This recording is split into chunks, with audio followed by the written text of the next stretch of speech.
Dear students, welcome you once again to my online class. দেখো আজ আমরা একটা গুরুত্বপূর্ণ ক্লাস নিতে চলেছি এবং সেই ক্লাসটি হলো অবশ্যই কলকাতা বিশ্ববিদ্যালয়ের ইংলিশ অনার্সের ফার্স্ট সেমিস্টারের ক্লাস এবং আমরা আজকে একটি গুরুত্বপূর্ণ কবিতা জন ডানের লেখা দ্য সান রাইজিং এই কবিতাটি আমরা আজকে লাইন বাই লাইন তোমাদের ব্যাখ্যা করব তোমাদের কাছে এবং তারপর এখান থেকে যে সমস্ত প্রশ্নগুলো হতে পারে সেই প্রশ্ন সমস্ত আমি আলোচনা এবং লিখিয়ে দেব। তো এইসব প্রথমে আজকে আমরা যেটা করব সেটা হচ্ছে লাইন বাই লাইন ব্যাখ্যা এবং এর একটা সামারি বাংলাতে তোমাদের সামনে তুলে ধরার চেষ্টা করব। প্রথমেই এই জন ডান সম্পর্কে একটু বলে নিই।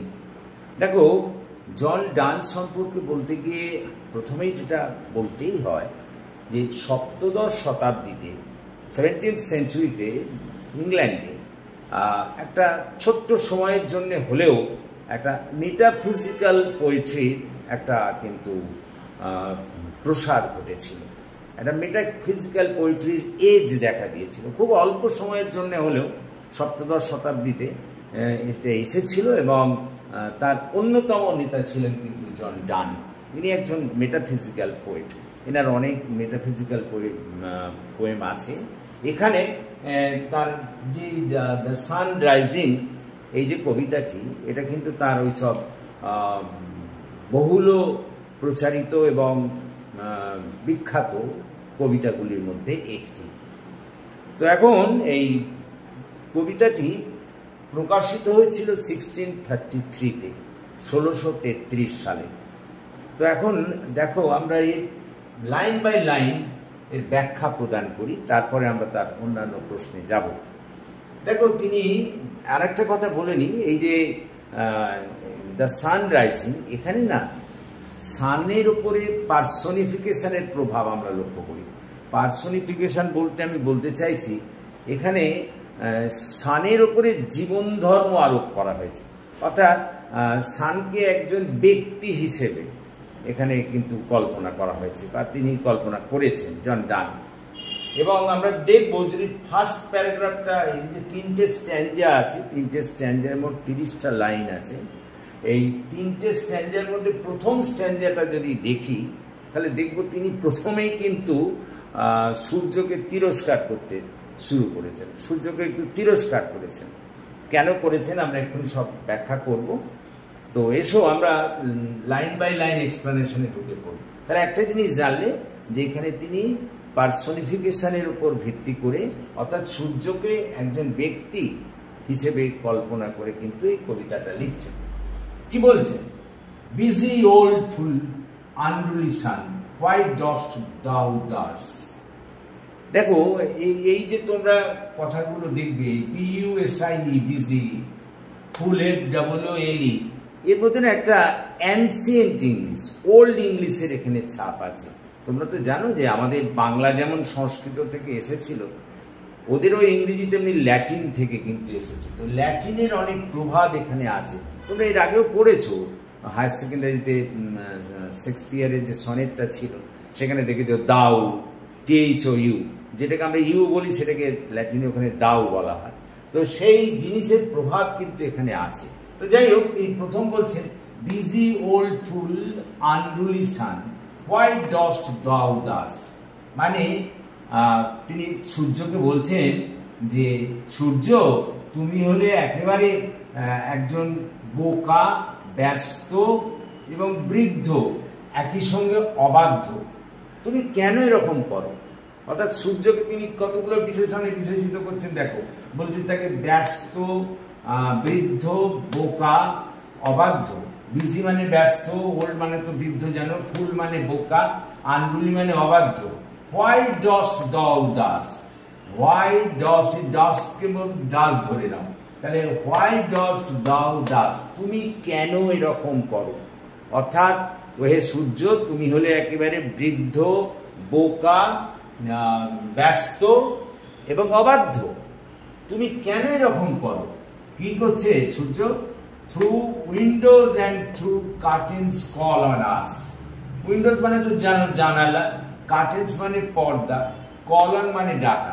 অর্থাৎ তুমি আমাদের জানলা এবং পর্দা ভেদ করে আমাদের ঘরে ঢুকে কেন আমাদের তুমি ডাকো? Must to thy motions lover seasons run। হ্যাঁ, বলছেন তুমি কি মনে করো যে আমাদের এই যে প্রেম, আমাদের এই যে ভালোবাসা তোমার মর্জি অনুযায়ী চলবে? তুমি কাজে ব্যস্ত বলে আমাদেরও তোমার সঙ্গে, তুমি সকাল হয়েছে, জেগে উঠেছো, তুমি কিরণ দিচ্ছ, সঙ্গে সঙ্গে আমাদেরও লাভ মেকিং ছেড়ে দিয়েই করতে হবে? তুমি কি চাও যে আমাদের এই ভালোবাসাটা তোমার সঙ্গেই চলুক, তোমার রুটিন অনুযায়ী চলুক? তার সেটি হবে না।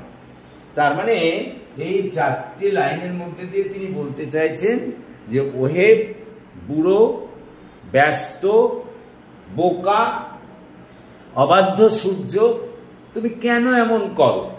সকাল হলেই তুমি হঠাৎ করে ওই আমাদের জানলা এবং পর্দার মধ্যে দিয়ে ভেতরে ঢুকে পড়ো, ঘরের ভেতরে ঢুকে পড়ো এবং আমাদের ডাকো।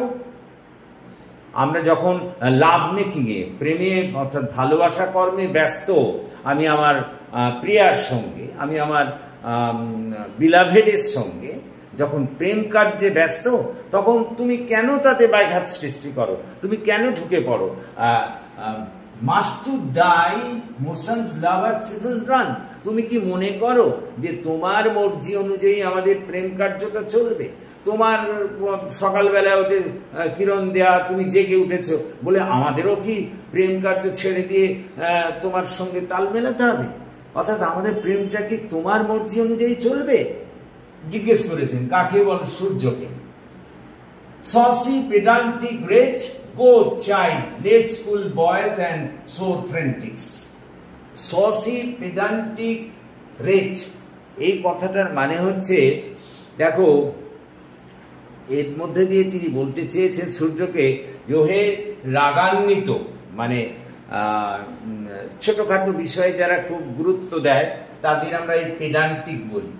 আর রেজ কথাটার অর্থ হলো, এই সসি কথাটার অর্থ হলো রুড, আর রেজ কথাটার অর্থ হলো অ্যাকচুয়ালি যারা, টু স্পিক ইট ফ্র্যাঙ্কলি, এই গোটা লাইনটার মানে হয় যে সূর্যকে তিনি বলেছেন যে সূর্য হলো একটা রাগান্বিত, ছোট ছোট বিষয়ে গুরুত্ব দেয়া একজন শিক্ষকের মতো। তাকে তিনি বলেছেন go chide, late school boys and sour prentices. অর্থাৎ তাকে তিনি বললেন যে আমাদের তুমি ডিস্টার্ব করো না, আমার আর আমার এই বিলাভেডের প্রেম কার্যে তুমি বাধা দিও না। তুমি যাও কোথায়? তাকে যেতে বললেন লেট স্কুল বয়েজ, যেসব, চাইল্ড মানে তিরস্কার করা, বললেন যে সমস্ত ছেলেরা স্কুলে যেতে দেরি করেছে তাদের যে তুমি তিরস্কার করো, এবং যারা ওই সমস্ত প্রশিক্ষণ নিচ্ছে শিক্ষানবিশ অফিসে তাদের তুমি গিয়ে গিয়ে তিরস্কার করো, তাদের তুমি তাড়া দাও, তাদের পিছনে তুমি পড়ে থাকো, আমাদের পিছনে তুমি পড়ো না। তাহলে দেখো এইটুকুর মধ্যে যা হলো তা হচ্ছে এই যে তিনি বলছেন ওহে বৃদ্ধ, ব্যস্ত, বোকা, অবাধ্য সূর্য, তুমি কেন এমনটা করো? সকাল হলেই তুমি আমাদের জানলা আর ওই পর্দার মধ্যে দিয়ে ঢুকে পড়ো। আমরা যখন ওই প্রেম কার্যে ব্যস্ত, আমি আমার প্রিয়ার সঙ্গে, বিলাভেডের সঙ্গে, তখন তুমি এসে তুমি আমাদের বাধা দাও বা ব্যাঘাত সৃষ্টি করো। তুমি কেন এমন করো? তুমি কি চাও যে তোমার মর্জি অনুযায়ী আমাদের এই প্রেম কার্য চলবে? তারপরে বলছেন যে রাগান্বিত, ছোটখাটো বিষয়ে রুক্ষ শিক্ষকের মতো তুমি যাও এখান থেকে। কি করো না, যারা ওই স্কুল যেতে দেরি করে যেসব পড়ুয়ারা, তাদের তিরস্কার করো, বা যে সমস্ত শিক্ষানবিশেরা ওই অফিস টফিস যায় তাদের তুমি গিয়ে তিরস্কার করো, তাদের পিছনে তুমি পড়ে থাকো, আমাদের বিরক্ত করো না। Go tell court huntsmen that the king's will ride. হ্যাঁ, তারপরে বলছেন হান্টসমেন মানে রাজা শিকারে যাবেন, তার যে শিকারীর দল আছে, তার যে শিকারে যারা যারা তাকে সহযোগিতা করে, তাদের তুমি গিয়ে জাগাও, তাদের তুমি তাড়া দাও।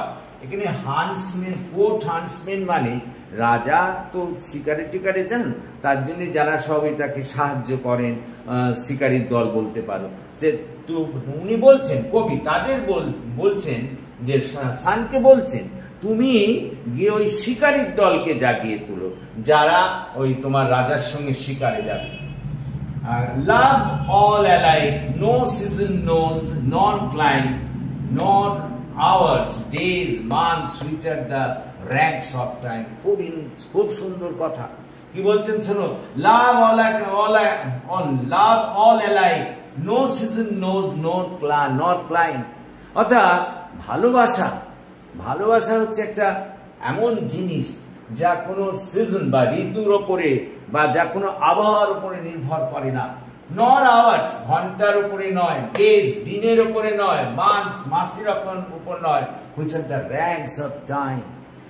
বলছেন ভালোবাসা এমন একটা জিনিস যেটা তোমার কোনো সিজন বা ঋতু, আবহাওয়া কিংবা কোনো দিন, মাস, সব কিছুর উপর কখনোই নির্ভর করে না।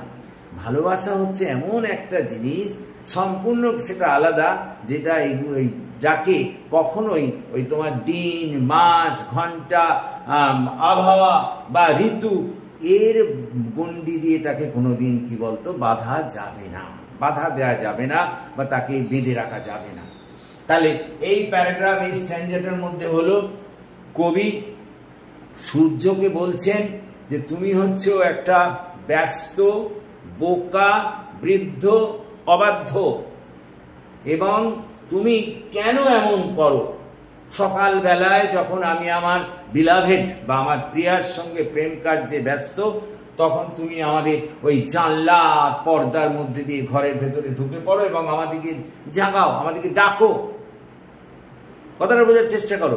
তুমি কি মনে করো যে তোমার মর্জির সঙ্গে বা তোমার এই কাজের সঙ্গে আমাদের প্রেমও কি তোমার রুটিন অনুযায়ী চলবে? তুমি 7টা তাড়াতাড়ি সকালে উঠে পড়েছো বলে আমাদেরও কি এই প্রেম কার্য শেষ করে দিয়ে সব উঠে পড়তে হবে? তুমি কেন এমন করো সূর্য? হ্যাঁ, যদি তোমাকে কিছু করতেই হয় তাহলে যাও। তখন রাগান্বিত ভাবে বলছেন, রাগান্বিত শিক্ষকের মতো বলছেন, যাও তাহলে তুমি এক কাজ করো। ওই কাকে বলছেন? সূর্যকে। তুমি ওই যেসব ছেলে মেয়েরা স্কুলে যেতে দেরি করেছে তাদের তাদের তাদের তুমি তাড়া দাও। আর যারা ওই সমস্ত শিক্ষানবিশ যারা কাজ শিখছে তাদের পিছনে গিয়ে তুমি তাড়া দাও। আর কাদের না, যারা ওই রাজাকে শিকারে সাহায্য করবে সেই শিকারীর দলকে তুমি তাড়া দিয়ে তোলো, আমাদিকে তুমি ডিস্টার্ব করো না। তারপর তিনি বলছেন লাভ অল অ্যালাইক, ভালোবাসা সর্বত্রই সমান। লাভ অল অ্যালাইক, সে কখনো কোনো ঋতুর ওপর নির্ভর করে না, ক্লাইমেট ওয়েদারের উপর নির্ভর করে না, তারপর তার ঘন্টা নেই, দিন নেই, মাস নেই, কোনো কিছু দিয়েই ভালোবাসাকে কি বলতো আবদ্ধ করা যায় না। এসব কিছুর বাইরে, এসব কিছুর উপরে কিন্তু ভালোবাসা কখনো নির্ভর করে না। কে বলছেন? কবি। কাকে? সূর্যকে। তারপরে দেখো second স্ট্যান্জা, thy being so reverend and strong, why should thou think? খুব সুন্দর কথা। বিংস মানে তো সূর্যরশ্মি, জানো। রেভারেন্ট মানে হচ্ছে যা শ্রদ্ধার যোগ্য, পূজনীয়, আর স্ট্রং মানে শক্তিশালী। why should you thou think? তুমি কেন এমন চিন্তা করো? অর্থাৎ বলতে চাইছেন হে সূর্য, তুমি কেন এমন চিন্তা করো যে তোমার তোমার তোমার রশ্মি খুব শক্তিশালী এবং সব জায়গায় শ্রদ্ধার যোগ্য? তুমি কি ভাবো কি? সূর্যকে বলছেন তুমি কেন এই ধরনের চিন্তা করো যে তোমার সূর্যরশ্মি খুব শক্তিশালী এবং সব জায়গায় শ্রদ্ধার যোগ্য, সব জায়গায় পূজনীয়, কেন এমন ভাবো?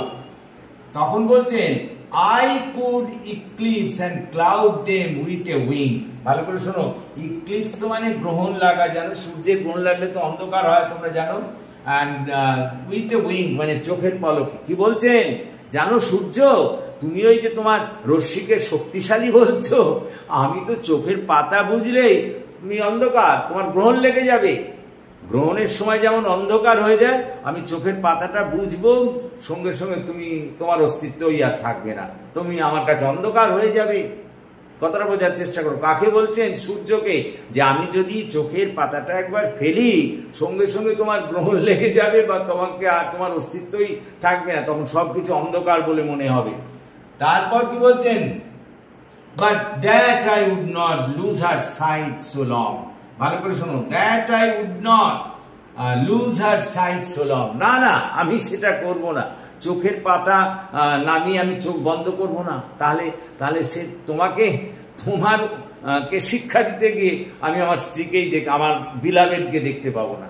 অর্থাৎ আমি চোখের পাতা যদি বুঝিয়ে ফেলি, তাহলে হ্যাঁ, তোমার অস্তিত্ব তো বিলীন হয়ে গেল, তোমাদের গ্রহণ লেগে গেল, কিন্তু সঙ্গে সঙ্গে তো আমি আমার বিলাভেডকেও দেখতে পাবো না। সেই জন্য বাবা আমি চোখের পাতা বন্ধ করব না, চোখের পাতা ফেলবো না। অর্থাৎ এই লাইনটার মধ্যে বললেন যে সূর্য, তুমি যে তোমার এই রশ্মিকে এত শক্তিশালী এবং নিজেকে শ্রদ্ধার যোগ্য সব জায়গায় ভাবো, এটা কেন এমন চিন্তা করো? জানো, আমি যদি চোখের পাতা ফেলি, তাহলে মানে চোখটা বন্ধ করে দিই, ব্যাস তোমার আর অস্তিত্বই থাকবে না, তোমাদের গ্রহণ লেগে যাবে, সব কিছু অন্ধকার হয়ে যাবে। তখন তোমার ওই সূর্য রশ্মির আর কোনো প্রভাবই তখন আর পড়বে না আমার ওপর। কথাটা বোঝার চেষ্টা করো। তারপর বলছেন যে but that I would not lose her sight so long, কিন্তু জেনে রাখো আমি চোখের পলকও ফেলবো না বা চোখের পাতা বন্ধ করব না, কারণ চোখের পাতা বন্ধ করলে তোমাকে যেমন দেখতে পাবো না, তেমন করে তো আমি আমার প্রিয়াকেও বা আমার বিলাভেডকেও দেখতে পাবো না। অতএব আমি সেটা করতে চাই না। দেখো, তিনি তার স্ত্রীকে বা তিনি তার ওই বিলাভেডকে একবারে চোখে হারান, কিছুতেই তিনি তার দৃশ্যগোচরের বাইরে যেতে দিতে চান না।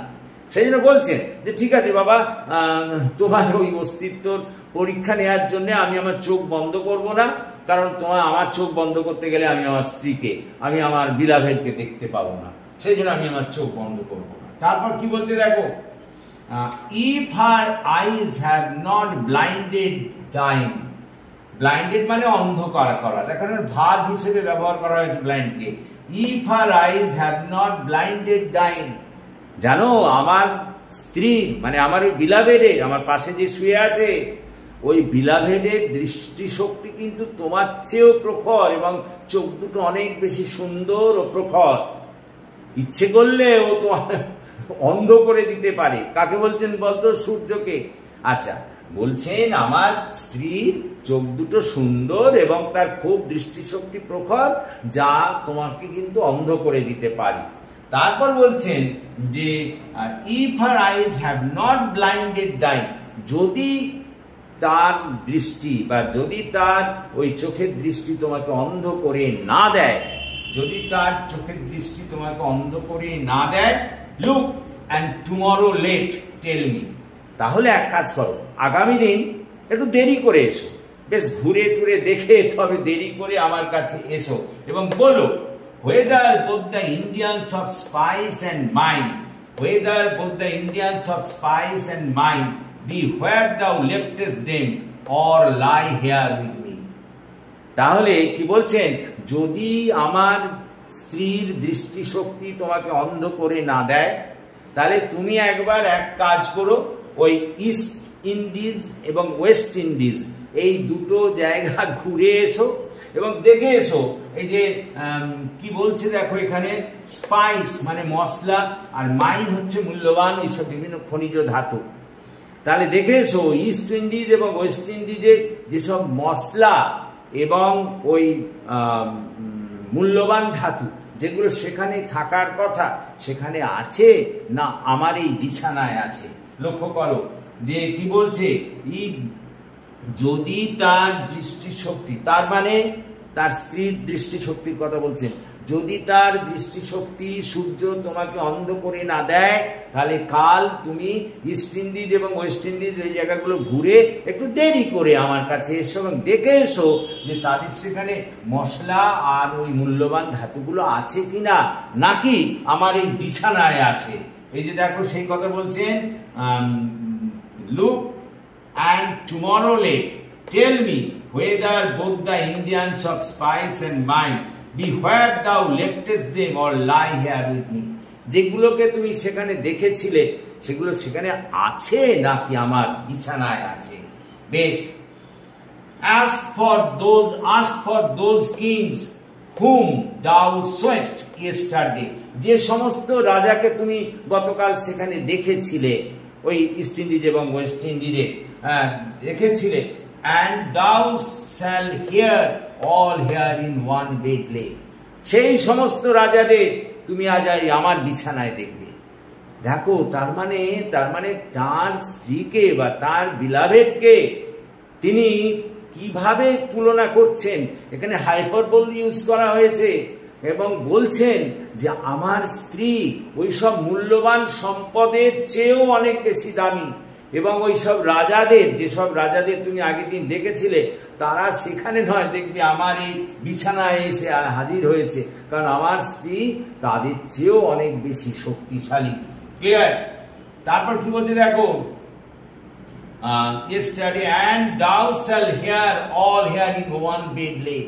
ওই তুমি তাদেরকে বলতে শুনবে যে তারা সেখানে নেই, সবাই আছে কি বলতো আমার এই বিছানায়।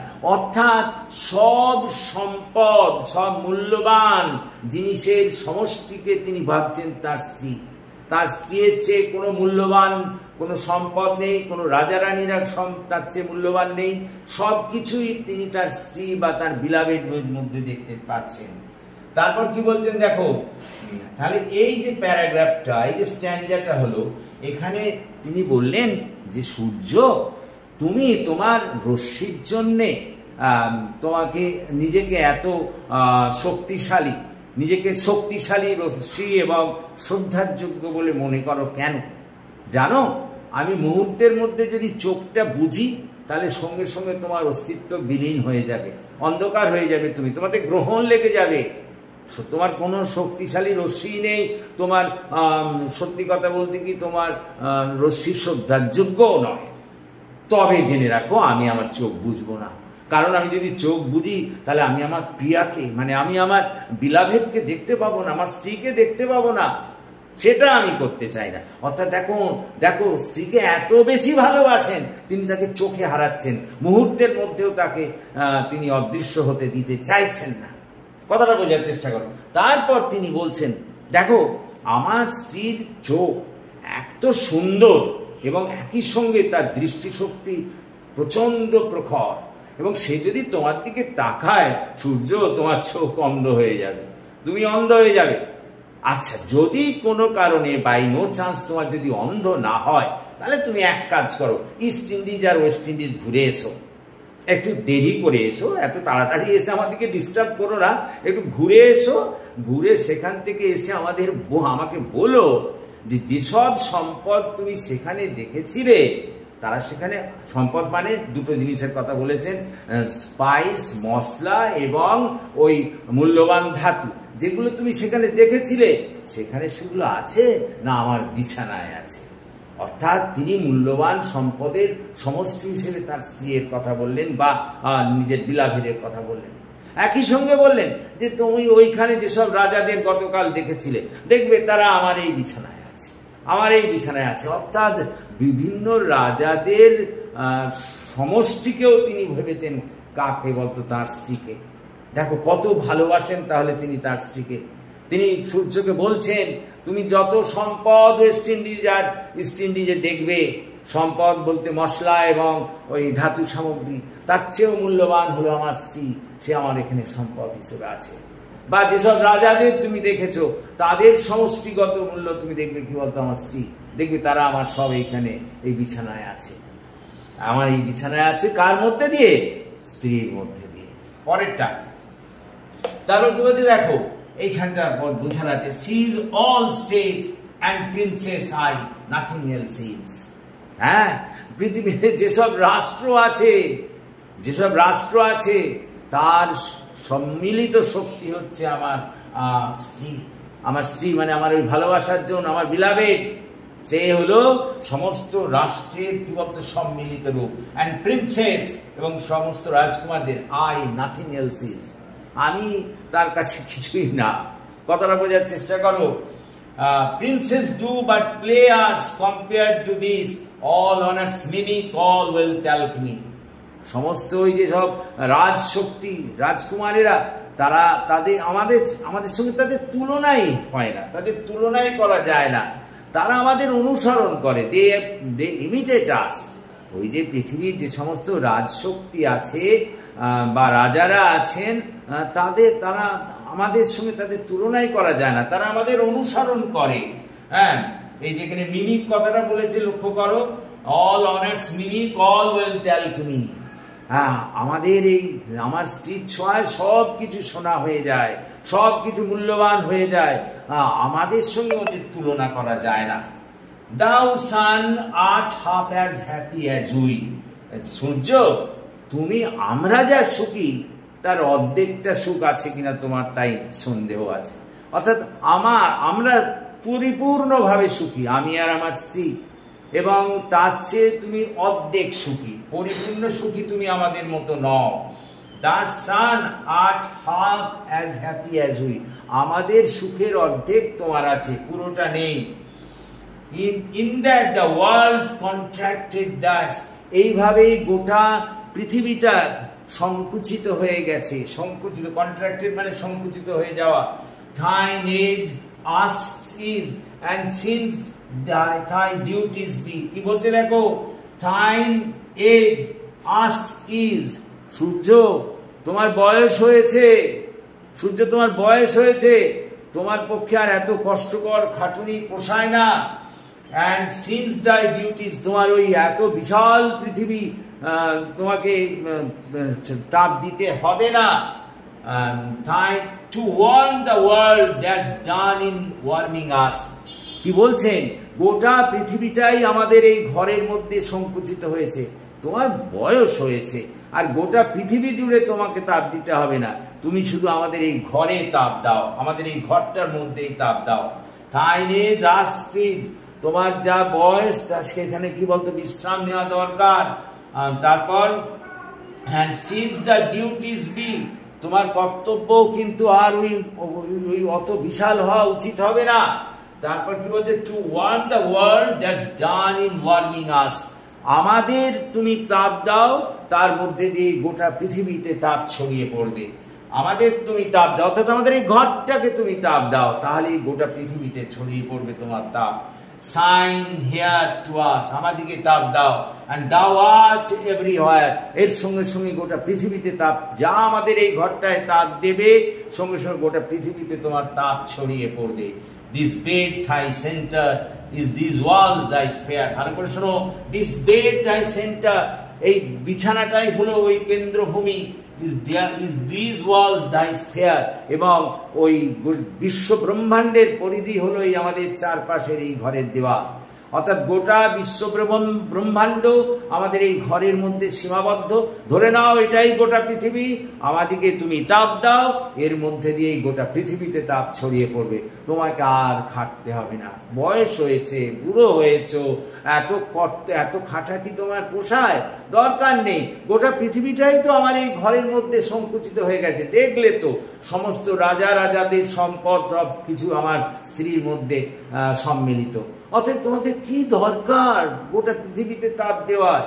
আমার এই ঘরটাই তো গোটা পৃথিবী, এখানে তুমি তাপ দাও, সঙ্গে সঙ্গে গোটা পৃথিবী তাপ পেয়ে যাবে। ক্লিয়ার? কারণ আমার এই বেডটা হচ্ছে কেন্দ্রভূমি, আর আমার বিশ্ব ব্রহ্মাণ্ডের পরিধি হচ্ছে এই আমার চারপাশের দেয়াল। এর মধ্যে দিয়ে গোটা পৃথিবী তোমার তাপ ছড়িয়ে পড়বে এবং তোমার কাজও সমাধান হয়ে যাবে।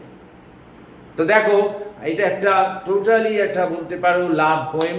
তিনি যে তার স্ত্রীকে কতটা ভালোবাসেন এটার মধ্যে দিয়ে তিনি ফুটিয়ে তুলেছেন। তাহলে গোটাটাকে যদি আমরা একবার বাংলায় বলি এরকম হবে। দেখো, যে কবি জন ডান তিনি তার স্ত্রীকে খুব ভালোবাসেন বা তার বিলাভেডকে খুব ভালোবাসেন, এবং তিনি তাকে এতটাই ভালোবাসেন যে তার সঙ্গে প্রেম কার্যের একটু মাত্র ব্যাঘাত তিনি সহ্য করতে পারেন না।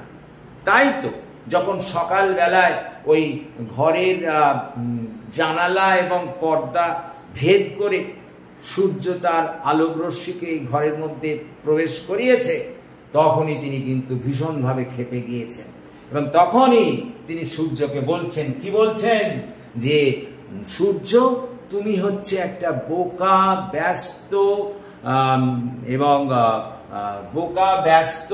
এবং একই সঙ্গে বৃদ্ধ অবাধ্য। তুমি এটা কি করো? আমরা যখন প্রেম কার্যে ব্যস্ত, তুমি তখন হঠাৎ করে ঘরের মধ্যে রোদ ঢুকিয়ে দিচ্ছ, আমাদেরকে আমাদের প্রেম কার্যে ব্যাঘাত সৃষ্টি করছো। এটা কি ঠিক করছো? কথাটা বোঝার চেষ্টা করো। তারপর তিনি বলছেন, কি বলছেন? বলছেন যে তোমার যদি তুমি কি মনে করো যে আমাদের এই প্রেম কার্য তোমার মর্জি অনুযায়ী চলবে? তুমি সাত সকালে উঠে পড়েছো বলে আমাদেরও প্রেম কার্য বন্ধ রেখে সবকিছু উঠে পড়তে হবে? আমাদের এই প্রেম কার্য কি তোমার সঙ্গে চলবে? তুমি যে সকালে উঠে পড়েছো, তোমার কাজ করছো, রশ্মি দিচ্ছ, তো আমাদেরও তাহলে প্রেম কার্য ছেড়ে উঠতে পারো? ওটা হবে না। তার চেয়ে এক কাজ করো, তুমি আমাদের এই ব্যাঘাত সৃষ্টি করো না প্রেম কাজে, তুমি যাও ওই সব যেসব পড়ুয়ারা স্কুলে যেতে দেরি করেছে, রাগান্বিত শিক্ষকের মতো গিয়ে তাদের ওপরে তুমি খবরদারি করো, তাদের তাড়া দাও। কিংবা যেসব ওই শিক্ষানবিশ যারা অফিসের কাজকর্ম শিখছে তাদেরকে তুমি গিয়ে তাড়া দাও, তাদেরকে তুমি অফিস পাঠাও, তাদের তুমি কি ওই তাদের কাজে পাঠাও। বা ওই যেসব শিকারীর দল রাজার সঙ্গে শিকারে যাবে তাদের তুমি তুলে দাও, তারা যাবে রাজার সঙ্গে শিকার করতে। অথবা কান্ট্রি ফার্মার, এখানে এই লাইনটা আমরা তখন মিস করে গিয়েছিলাম, call country ants to harvest offices. Country ants বলতে তিনি ওই ফার্মার বা কৃষকদের বুঝিয়েছেন, অর্থাৎ কৃষকরা যারা চাষবাস করবে তাদেরকে তুমি তুলে দাও, তাদের পিছনে গিয়ে তুমি লাগো। আমাদের প্রেম কাজে তুমি কেন বাধা দিচ্ছ? তুমি জেনে রাখো আমাদের এই প্রেম, এটা কিন্তু কখনোই কখনোই সর্বত্রই এই প্রেমের যে প্রেম সব জায়গায় সমান। প্রেম কখনোই ওই তোমার ওই আবহাওয়া কিংবা দিন, ঘন্টা, মাস এসবের কিছু নির্ভর করে না, এসবের উপর নির্ভর করে না। এই গণ্ডি দিয়ে প্রেমকে বাঁধা যাবে না। অর্থাৎ বলতে চাইলেন সূর্য তুমি হচ্ছে ব্যস্ত, বোকা এবং বৃদ্ধ, অবাধ্য। তুমি এটা কি করো? সাত সকালবেলা হঠাৎ করে আমাদের ঘরের জানলা দিয়ে ঢুকে পড়ে পর্দা ভেদ করে আমায় ডাকছো কেন, আমাদের ডাকছো কেন, আমাদের ব্যাঘাত ঘটাচ্ছ কেন প্রেম কাজে? তুমি কি মনে করো তুমি সাত সকালে উঠে পড়েছো বলে আমাদেরও উঠে পড়তে হবে? না না, সেটি হচ্ছে না।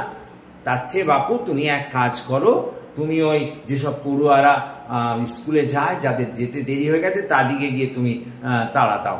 কিংবা ওই রাজার কিংবা ওই সব শিক্ষানবিশ যারা অফিসের কাজকর্ম শিখছে তাদের তাড়া দিয়ে অফিস পাঠাও। অথবা ওই কৃষকেরা যারা কৃষি কাজ করবে তাদের তাড়াতাড়ি তুলে দাও। আমাদের ব্যাঘাত সৃষ্টি করো না। শোনো সূর্য, এই যে প্রেম, এই সর্বত্র কি বলতো প্রবাহমান। এই প্রেম কখনোই নির্ভর করে না কোনো দিন, ক্ষণ, আবহাওয়া, কোনো কিছুর ওপর নির্ভর করে না। কোনো কিছুর গণ্ডি দিয়ে এই প্রেমকে বাঁধা যাবে না। তারপরে প্যারাগ্রাফে বলছেন, সূর্য তুমি কেন এরকম ভাবো যে তোমার শক্তি বেশি, তোমার সূর্যরশ্মির শক্তি বেশি, সব জায়গায় তোমার সূর্যরশ্মি শ্রদ্ধার যোগ্য, এরকমটা ভাবো কেন?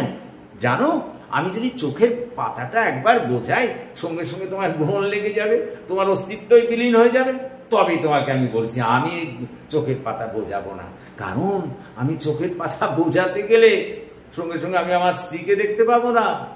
দেখো, তিনি তার স্ত্রীকে চোখে হারান, একবারও কি বলতো অদৃশ্য থাকতে চান না, সবসময় স্ত্রীকে দেখতে চান। এবং সঙ্গে সঙ্গে তিনি কথাও বলছেন, জানো আমার স্ত্রীর ওই যে চোখ দুটো দেখছো ভীষণ সুন্দর এবং দৃষ্টিশক্তি তোমার চেয়েও প্রখর। একবার যদি তোমার দিকে চোখ পড়ে তাহলে তুমি অন্ধ হয়ে যাবে। যদি তুমি অন্ধ না হয়ে যাও তাহলে এক কাজ করো, তুমি একটু ঘুরে এসো, আগামীকাল একটু দেরি করে এসো, কিন্তু ওয়েস্ট ইন্ডিজ আর ইস্ট ইন্ডিজ ওই জায়গাগুলো ঘুরে এসো। দেখবে সেখানকার মশলা এবং ওই মূল্যবান ধাতু সামগ্রী সব আমার এই বিছানায় আছে। অর্থাৎ তার স্ত্রীকে ওই মূল্যবান সম্পদ, মশলার সব কিছু সামগ্রী সমান বলে বললেন। এবং তুমি গতকাল যেসব ওই রাজা রানীদের তুমি দেখে এসছো সেখানে, তাতে তুমি আজকে আমার বিছানায় পাবে। অর্থাৎ বিভিন্ন রাজা রানীর সমষ্টিকেও তিনি বুঝিয়েছেন তার স্ত্রীর মধ্যে দিয়ে। দেখো তিনি স্ত্রীকে কত বেশি ভালোবাসেন, সব কিছুর ঊর্ধ্বে স্থাপন করছেন। কতটা বোঝার চেষ্টা করো। লাস্ট প্যারাগ্রাফে গিয়ে বলছেন, আমার এই যে আমার স্ত্রী, আমার এই যে বিলাভেড, এ হলো সারা পৃথিবীর রাষ্ট্রের সমন্বিত শক্তি। যত রাষ্ট্র আছে তার সমন্বিত শক্তি হলো আমার স্ত্রী।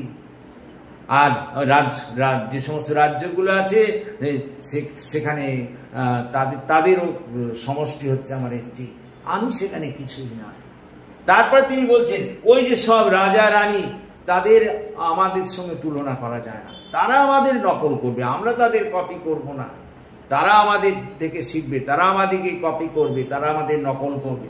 এবং তারপর তিনি বলছেন যে আমাদের এই যে স্ত্রী, এর মধ্যে পৃথিবীর মানে এর সংস্পর্শে সব কিছুই সোনা হয়ে যায়, সব কিছুই মূল্যবান ধাতু বা স্বর্ণতে পরিণত হয়। এবং তখন তিনি আরো বলছেন সূর্য জানো আমরা যতটা সুখী তার চেয়ে অর্ধেক সুখী তুমি, আমাদের মতো এত সুখী তুমি নও, তুমি হচ্ছে অর্ধেক সুখী। তারপর তিনি বলছেন যে তোমার তো বয়স হয়েছে, বুড়ো হয়েছ, এই গোটা পৃথিবী তাপ দেওয়া তোমার পক্ষে সম্ভব নয়।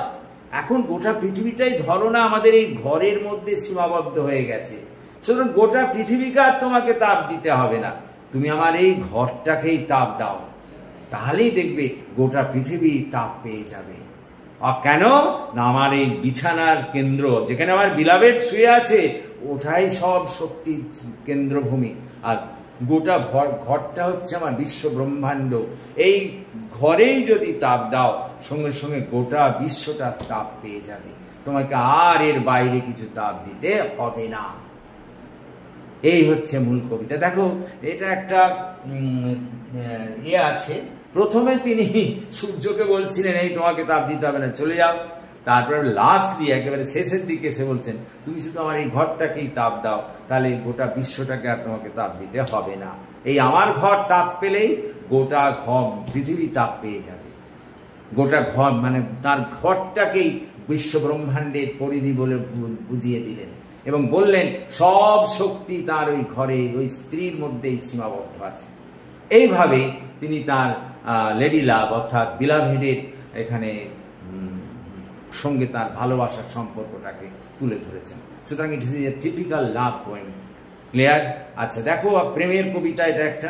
আজকে আমরা সমস্ত লাইন বাই লাইন পড়লাম বা তোমাদের সারাংশটাও বুঝিয়ে দিলাম, এবং সারাংশটা বুঝিয়ে দেওয়ার পর আগামী দিনে যে ক্লাস আমরা নেব সেই ক্লাসে তোমাদের বলে নিই আমরা এখানে এর থেকে যে কোশ্চেনগুলো হয় খুব ইম্পর্টেন্ট কোশ্চেন এখান থেকে হতে পারে, সামারি লিখতে দিতে পারে, ইনার মিনিং লিখতে দিতে পারে, বিভিন্ন ধরনের ক্রিটিক্যাল অ্যাপ্রিসিয়েশন দিতে পারে, প্লাস ছোট কোশ্চেন হিসেবে লাইন তুলে তুলে কোশ্চেন হতে পারে। এই যে মনে করো ইত্যাদি কোশ্চেন অনেক সময় থাকবে, call country ants to harvest offices. কথাটা বোঝা যাচ্ছে? কান্ট্রি অ্যান্ডস বলতে এখানে ওই ফার্মারদের বোঝানো হয়েছে, তাই নয় কি? ফার্মারদের বোঝানো হয়েছে যে ওদের চাষবাস করতে হবে, ওদের তুমি সকাল সকাল তুলে দাও, কেন আমাদের প্রেম কার্যে তুমি ব্যাঘাত ঘটাতে এসেছো? Is it clear? সুতরাং দেখো আমরা যখন প্রথম স্ট্যান্ডার্ডে পড়ি এই লাইনটা আমরা মিস করে গিয়েছিলাম। এই লাইনটার মানে হচ্ছে call country ants to harvest offices, মানে হচ্ছে সূর্য তুমি আমাদের প্রেমে ব্যাঘাত না ঘটিয়ে তুমি ওই কৃষকদের গিয়ে জাগিয়ে তোলো যাদের সকাল সকাল গিয়ে ওই চাষবাস করতে হবে। ক্লিয়ার? সুতরাং আশা করি তোমরা বুঝতে পেরেছো, এবং লাইন বাই লাইন আমরা তো ব্যাখ্যা করলামই, সঙ্গে সঙ্গে আমরা একটা সামারি বাংলায় করে দিলাম। তো আশা করি তোমরা বুঝতে পেরেছো, এবং যদি বুঝতে পারো তাহলে প্লিজ এই ক্লাসের কথা তোমাদের বন্ধু বান্ধবদের মধ্যে শেয়ার করো, এবং একই সঙ্গে যারা এখনো আমার এই চ্যানেলটিকে সাবস্ক্রাইব করো প্লিজ সাবস্ক্রাইব মাই চ্যানেল, আমাকে এগিয়ে আসতে সাহায্য করো যাতে আমি আরও বেশি করে তোমাদের কাজে লাগতে পারি। So that's all for this day. আমরা পরের ক্লাসে এর থেকে কোশ্চেন লেখাবো, follow me, then you will get all those things. Thank you for watching and listening. So have a good day.